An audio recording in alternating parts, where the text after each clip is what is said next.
All right, everyone, it looks like it is 10:30, so let's get started. Again, this activity, we are doing Moonbear Shadow today, which is an activity brought to us actually by NICE or SIZE. So that is, we are lucky to be partnered with them, and we do a lot of work with them, and we actually helped develop this activity, which is a wonderful one to bring to you today. And today we are learning about shadows and how light moves.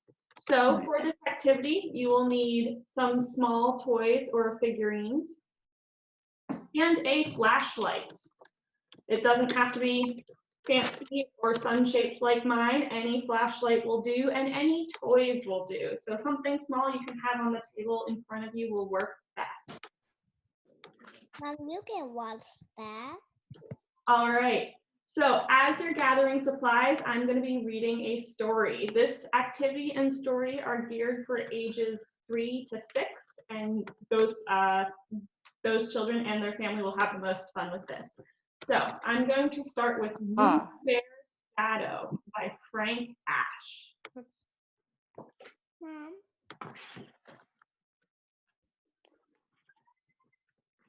All right. So I'm going to read it and then show you the picture. One day, Bear went down to the pond with his fishing pole and a big can of worms. Let's try this. While he put a worm on his hook, he looked down and saw a big fish. I'm going to catch that fish, thought Bear to himself. And there he is with his hook and his worms, and there's that big fish. But when Bear stood up to throw his line in the water, his shadow scared the big fish away. Go away, Shadow, cried Bear, but Bear's shadow would not go away. So here's Bear standing up. He's going to toss his line in, but here is his shadow scaring away that fish. And here is Bear, a little angry. All right. Okay, said Bear, if you won't go on your own, then I'll just have to get rid of you. And he put down his fishing pole and began to run.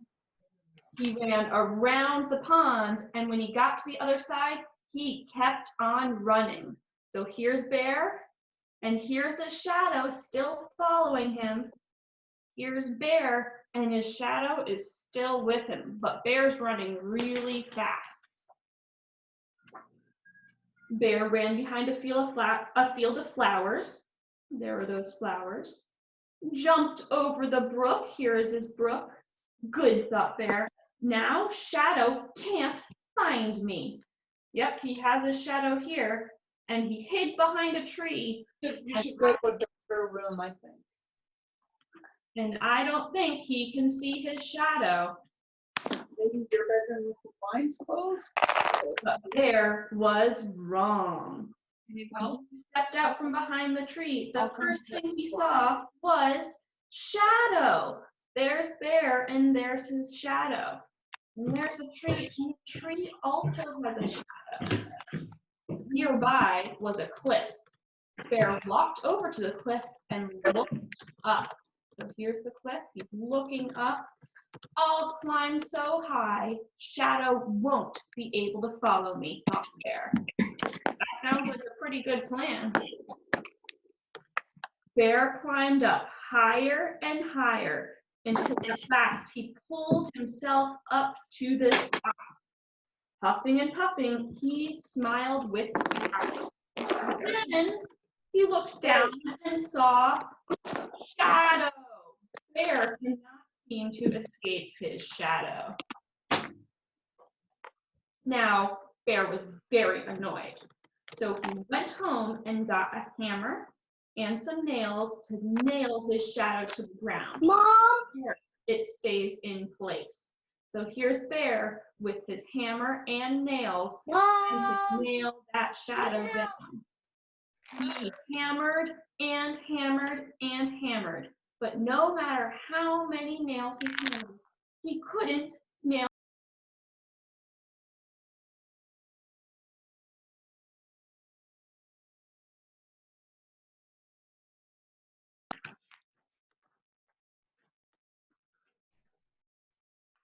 If I can't nail him down, thought Bear, maybe I can bury him. So he got his shovel and dug a hole.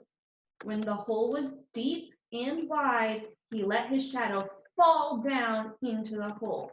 So here's Bear digging. Oh, even his shadow has a shovel. He's digging and digging and digging, and now his shadow is in the hole. What do you think is going to happen next? Let's see. Then Bear filled in the hole with dirt.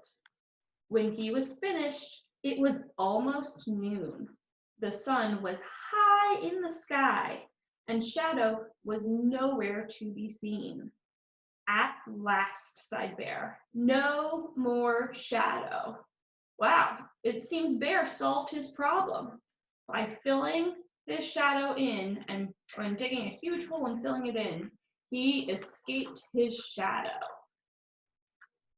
But now Bear was very tired. He spent a long day trying to escape his shadow. So he went inside and took a little nap.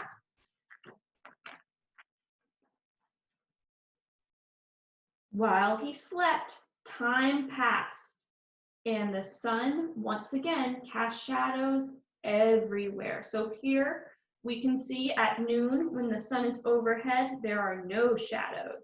And the sun's moving a little bit, and there's a little shadow. Then the sun moves a little bit more, and the shadows get bigger and bigger as the sun moves across the sky. When Bear got up and opened his door, he saw his shadow on the floor. Here it is. Not you again, exclaimed Bear, and he slammed the door, hoping to lock Shadow inside. But Shadow was too quick. He appeared right on the outside of the door.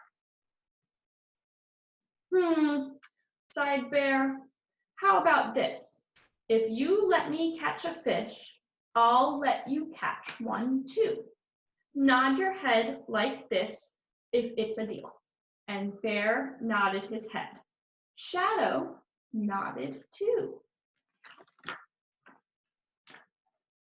So Bear went back to the pond and once again threw his line into the water. By this time, the sun was in a different part of the sky, which made it easy for Shadow to keep his part of the deal. So here, Bear's casting his line, but Shadow's not over the water anymore. He's moved on to the land. And when Bear caught that big fish, Shadow caught one too. So here's Bear holding his big fish, and here's Shadow holding his big fish. Looks like it was a good deal and worked out. The end. So thank you, everyone. That was Moonbear Shadow, a quick introduction on what shadows and light can do. So we mentioned the sun. Moonbear had his shadow, which is dark, but he was also talking about the sun. So now's the time to grab your supplies. So a flashlight and some small toys. Here I have my flashlight to represent the sun. You can see mine shaped like the sun. Here, I have a little bear to represent Moonbear, but you can use any toy. And I have a tree to represent a tree, but again, you can use any toy. So let's try some things with our light. I want you to take your flashlight and turn it on and shine it on one of your toys. What do you see?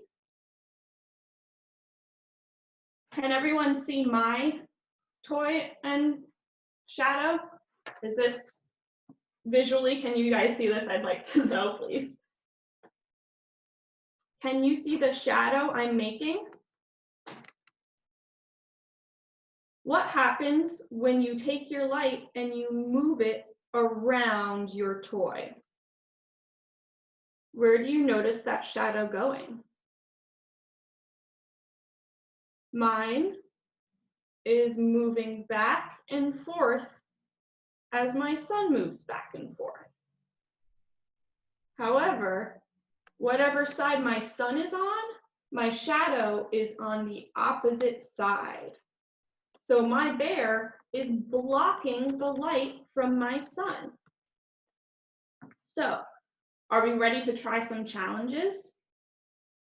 Let's see, let's take our two toys, or actually, let's see if we can make a really, really long shadow. So, how would you make a really long shadow?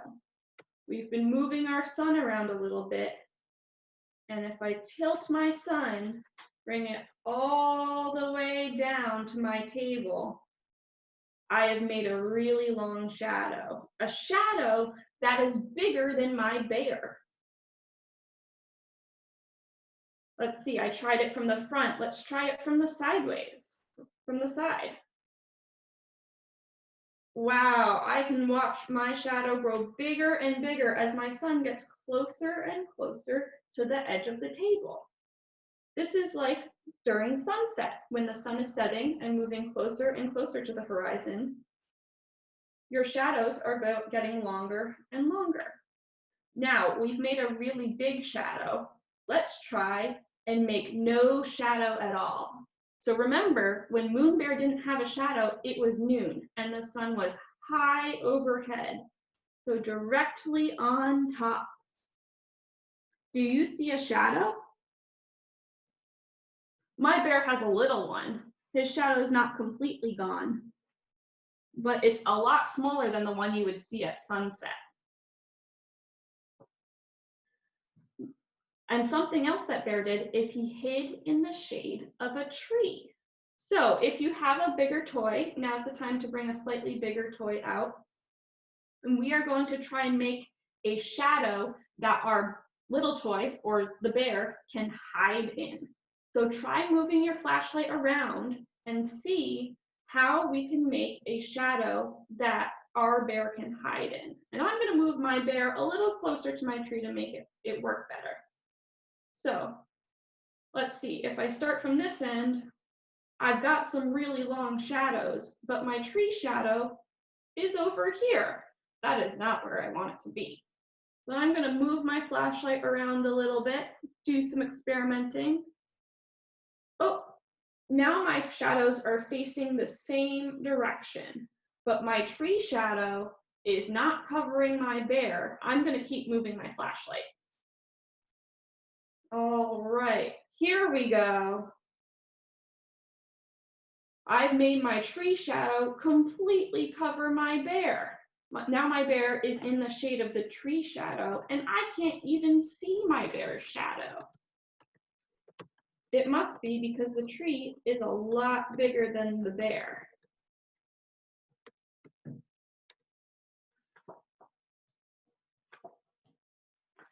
we go.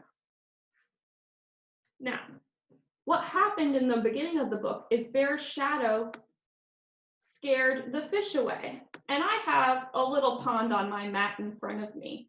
And you can imagine a pond, or you can put something else on the table in front of you, and I'm going to challenge you. Can you make your bear or your small toy, can you make their shadow touch the object in front of it? So actually, I'm going to use this tree. So I've got my bear here, and I've got my tree. I'm going to challenge myself to make the shadow of this bear, which is right here right now, touch this tree. Let's see if we can do it. I'm moving my light around, and I know for my shadow to touch the tree, I want it to be very long. So it needs to be close to the table. And then I also have to shine it in the right direction. So a long shadow this way might not work. And a long shadow this way, that's very far from the tree. So I'm going to rotate my sun until it is pointed at the thing I want to cast the shadow at, which is the tree. And here we are. I have made a very long shadow that can touch my tree.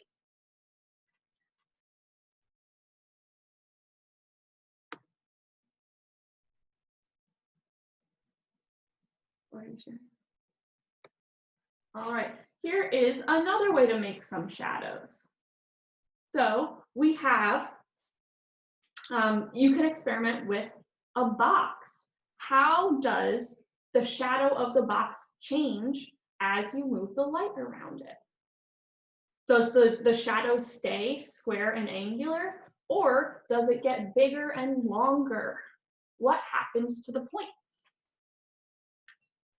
And something to experiment with at home. Maybe you don't have small toys, but what you do have are your hands. So you can make shadows with your hands, hand shadows in the shape of certain animals or toys, and you can try casting those on the wall.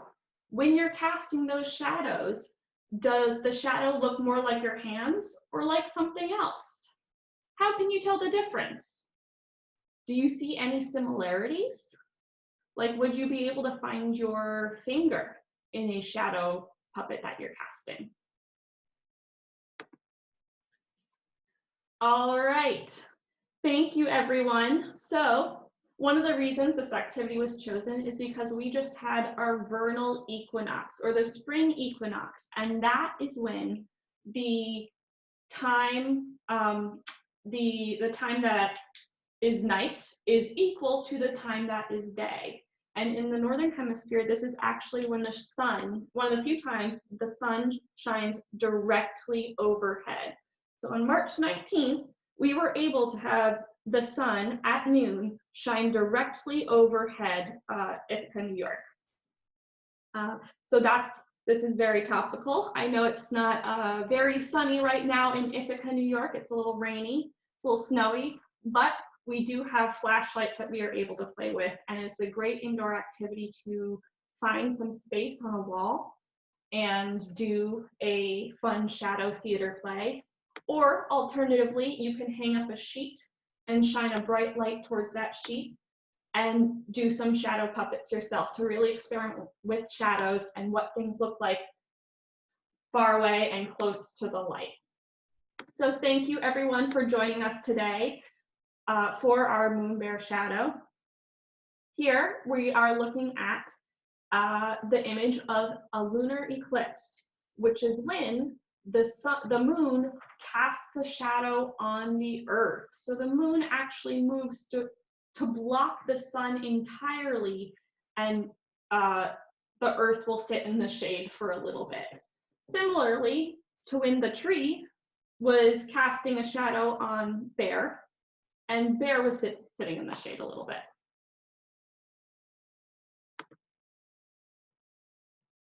You have any more? All right, thank you everybody. This has been a really fun time doing some really interesting science with you. And we will be posting this video again. If you didn't catch all of it or you would like to look at it again, we'll be posting this recorded video at 3:30. Oh, okay, should I mention that tomorrow? Tomorrow at 10:30 again, we'll be hosting another activity called Paper Mountains. And this is a slightly older activity, but still a ton of fun, in which you will learn about possibly erosion, and it is an activity you can do at home. So all you need is paper, markers, and water to do this activity. So tune in again tomorrow, Tuesday at 10:30 to do Paper Mountains. Thank you, everybody. Goodbye.